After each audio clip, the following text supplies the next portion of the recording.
किया है वो किसी के कहने की जरूरत नहीं है, वो तो देश के सामने है। और नीतीश कुमार ही क्यों, लोग मैंने मोदी जी के लिए भी काम किया है, नीतीश कुमार के लिए काम किया है, 10 राज्यों में चुनाव जीते हैं, तो ये कोई छुपी हुई बात है नहीं। और नीतीश जी हमको क्या धन देंगे? अगर हमको धन कमाना होगा तो इतने बड़े बड़े राज्यों में मुख्यमंत्री लोग जीते हैं, सरकारें जीती हैं, जिनके जीतने में हमने कंधा लगाया है। तो धन की तो बिहार में ना उतना पैसा है, ना नीतीश कुमार की पार्टी के पास पैसा है कि वो हमको धन दे देंगे। धन कमाने और ये जो काम किया है वो डंके की चोट पर किया है, अपनी समझ, अपनी विद्वता, अपने परिश्रम से किया है। किसी का 1 रुपया चोरी नहीं किया है, किसी का डाका नहीं डाला है, अपने परिश्रम से, अपने प्रयास से, अपनी मेहनत से, अपना पसीना बहाकर उस चीज को खड़ा किया है। देश में उस विधा को खड़ा किया है। उससे पहले कोई जानता ही नहीं था कि ये भी कोई विधा है। आज 20,000 से ज्यादा मैंने वो काम छोड़ दिया। 2 मई 2021 को राष्ट्रीय स्तर पर मैंने घोषणा की अब ये काम नहीं करेंगे।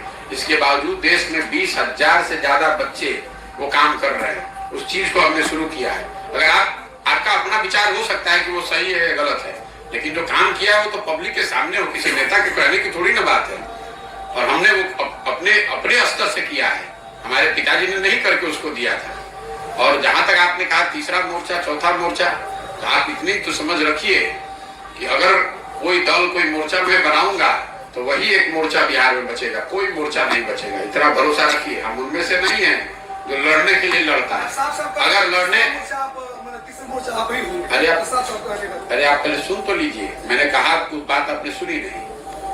अगर जन सुराज दल बनता है तो आप देखिएगा एक ही दल बचेगा, उसका नाम होगा जन सुराज। आपको एहसास नहीं है कि मैं कितनी बड़ी व्यवस्था बना रहा हूं।